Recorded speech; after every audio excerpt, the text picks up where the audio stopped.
Nouvelle vidéo. Ici, on va revenir sur l'actualité de ces dernières heures, de ces derniers jours. Bref, tout ce qui est le plus intéressant pour nous en tant qu'investisseurs sur les marchés et quels sont les graphiques les plus importants à considérer. Alors, exceptionnellement aujourd'hui, on va commencer avec une minute de divertissement aka Netflix puisque Donald Trump a rencontré Jérôme Powell à la Fed. Ça a été un sketch du début jusqu'à la fin. Clairement, on pouvait voir que Jérôme Powell, il n'avait pas envie d'être là. Encore moins en présence de Donald Trump, qui lui, dans ce genre d'exercice, il excelle, puisque du début à la fin, il lui a envoyé des pics indirects. Bref, plein de trucs ont déjà été partagés sur Twitter, ça va être relié partout sur Internet, ça c'est sûr et certain. Bon, j'ai pris ce tweet, il m'a fait sourire, puisqu'effectivement, à un moment, Donald Trump lui a sorti un document. Boum, tiens, Jérôme Powell, il l'a glissé, donc forcément, Jérôme Powell l'a pris, il l'a lu, et Donald Trump partageait les chiffres. Enfin, bref, c'était une histoire de travaux, je ne vais pas rentrer dans les détails, on s'en fout un peu, mais du coup, Jérôme Powell était en... Et donc voilà, ici, hey, tu vas voir, le Bitcoin va aller chercher les 250 000 dollars très, très, très, très prochainement, en faisant allusion au money supply. La Fed, hein, machine à billets. Donc voilà, j'ai plutôt bien aimé ce tweet. Il va y avoir plein de mimes sur la toile. Ça, c'est garanti. En plus de ça, regardez les deux là avec leur casque. Franchement, un sketch. C'était vraiment super comique. Je me suis prêté au jeu. J'ai facilement perdu 30 minutes de ma journée. Bon, après, ça va, hein. Sur Twitter, à regarder tous les passages. Franchement, magnifique. Et c'est très difficile de jouer à ce jeu-là avec Donald Trump, hein. Et puis, forcément, à la fin, des questions-réponses, il est parti, il a taclé Jérôme Paul en disant: ah, j'ai rien contre lui. Ouais, c'est ça. Mais bon, ce serait bien qu'il baisse les taux. Forcément, il fallait bien qu'il le place. Et qu'il les mette à 1%. Et là, ha ha ha ha ha, les deux sont partis en rigolant. Vous pouvez être sûr qu'à ce moment-là, Jérôme Powell s'est dit: ouf, ok, cette journée de merde, elle est maintenant derrière moi, je peux rentrer chez moi, Donald Trump, see you le plus tard possible. Donc ça, voilà, c'était la petite partie Netflix. Maintenant, news super intéressante. Alors, c'est pas d'aujourd'hui, hein, c'est d'hier ou même d'avant-hier, je sais plus trop. Deal avec le Japon. Donc ça, super important, puisque le Japon fait partie des nations les plus importantes. Et les négociations avec l'Union européenne, apparemment, sont en bonne voie. Donc on sait, on approche la date, hein, le 1er août, c'est dans une semaine. Donc qu'est-ce qui va se passer entre maintenant et le 1er août? Quel positionnement va avoir Donald Trump le 1er août?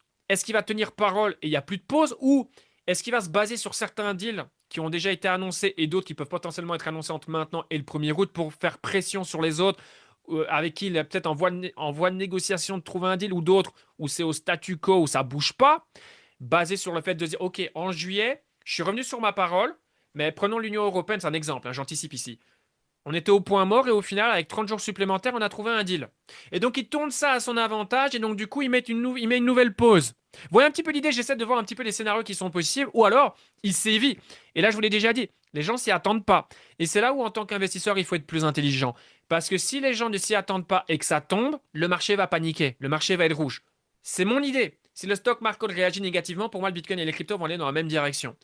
Pour moi, ça peut représenter des opportunités parce que ça mettrait une pause dans cette dynamique haussière, que ça soit en bourse ou en crypto. Combien de temps ça peut durer? Quelques jours? Quelques semaines? I don't know. J'en sais strictement rien. D'ailleurs, ce scénario que je suis en train de vous partager depuis plusieurs jours, ça se trouve, il ne va pas se produire.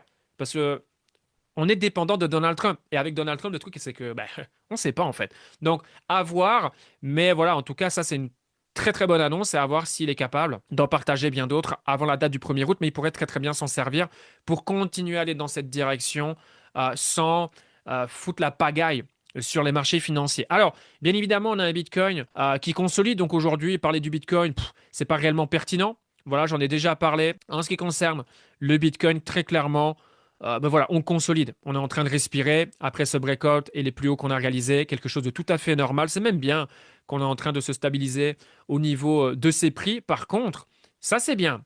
Ethereum encore aujourd'hui envoie un message très positif au marché. C'est qu'on a un Bitcoin qui est rouge, qui ne fait rien. Et on a Ether qui prend 2% aujourd'hui. Et qui, après un RSI en surchauffe en daily, comme vous pouvez le voir, a probablement besoin de se calmer un peu. Et si on peut se poser ici, c'est ce que j'avais tracé ça en début de semaine, sur les 3,5, d'accord? C'était le premier rendez-vous important qu'on a break très facilement. Si maintenant on vient se poser dessus, on consolide quelques jours, c'est très très bon. Très très très très bon. Et ensuite, voilà, le marché se calme un peu. Et là, boum, nouvelle vague haussière en approche pour Ethereum. Et là, on serait dans des configurations, selon moi, beaucoup plus saines et beaucoup plus favorables pour break ces 3.9 4100 à niveau auquel on a déjà échoué en 2024 à 3 reprises. Ici, on en a déjà discuté.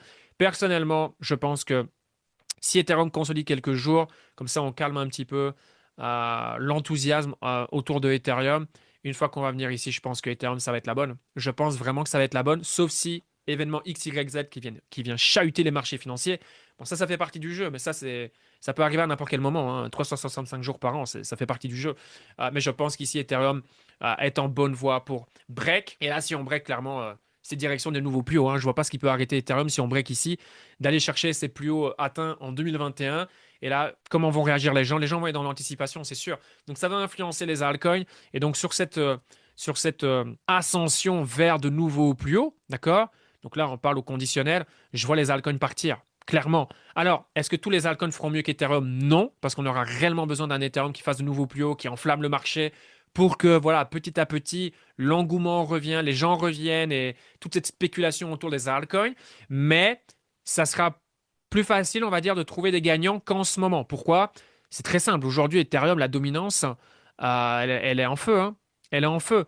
Et l'un des graphiques les plus intéressants, si on considère de se positionner sur des altcoins maintenant, donc ouvrir de nouvelles positions, ben, quels sont les altcoins qui peuvent faire mieux en fait que Ethereum? Sinon, autant aller chercher Ethereum à 3.6, même si c'est pas ce que je recommande très clairement.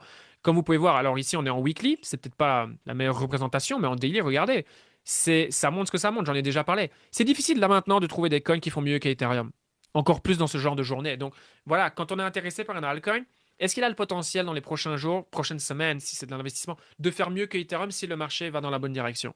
Alors, c'est OK, attention, hein, de peut-être souffrir un petit peu contre Ether sur du court terme pour ensuite, si le marché, on a cette bascule, parce qu'on a déjà un setup, hein, je tiens à préciser, on a un setup, on a une configuration qui est super intéressante, on veut acheter tel altcoin pour telle raison, même si, voilà, contre Ether, ça peut être compliqué quelques jours, mais après, par les semaines d'après, si le marché, parce que ça, c'est bon pour tout le marché, hein.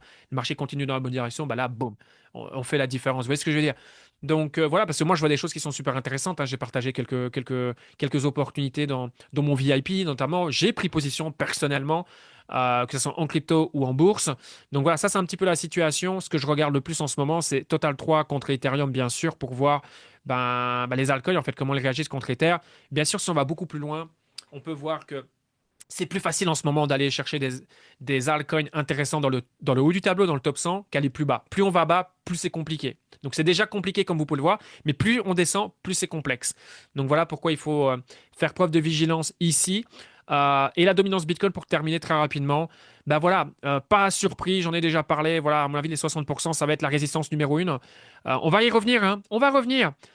Est-ce que le second test sera le bon? Ça, je ne sais pas. Ça va dépendre de l'environnement autour de nous, principalement.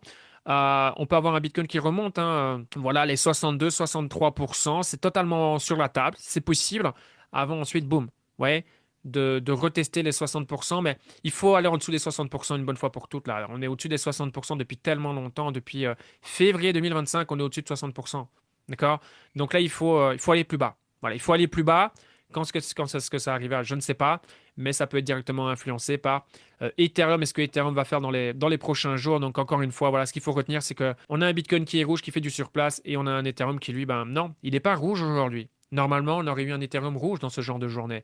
Non, aujourd'hui, Ethereum, il est vert, et donc forcément, contre le Bitcoin, il est encore plus intéressant que contre l'USD. Donc voilà, l'Ethereum montre sa force contre le Bitcoin et le reste du marché. Donc voilà, tout ça à surveiller de très très près, que ce soit les tarifs et le comportement du marché.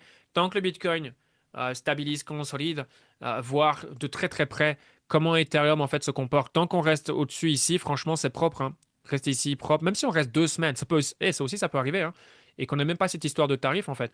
Parce que là, les gens, ils ont déjà oublié, donc ça n'aura pas d'impact positif pour moi s'il n'y a pas de mauvaises nouvelles. C'est ce que je pense. Parce que les gens négligent ce genre d'informations. Donc on peut très bien aussi rester ici 2 semaines, hein, avant de boum. Parce que là, les gens, peut-être que pas mal de gens vont être de plus en plus impatients, basés sur des informations qu'on voit sur Internet. Altcoin Season, c'est officiel, on y est, on y est, on y est, on y est. Et donc les gens sont moins patients. Les gens se disent, allez, allez, allez, allez. Et c'est là où les gens, allez, boum, peuvent se refaire surprendre. Parce que 15 jours, c'est long quand on pense qu'on a Altcoin Season et qu'on voit son portfolio éventuellement, hein, et que ça bouge pas comme on aurait envie que ça bouge. Vous voyez ce que je veux dire?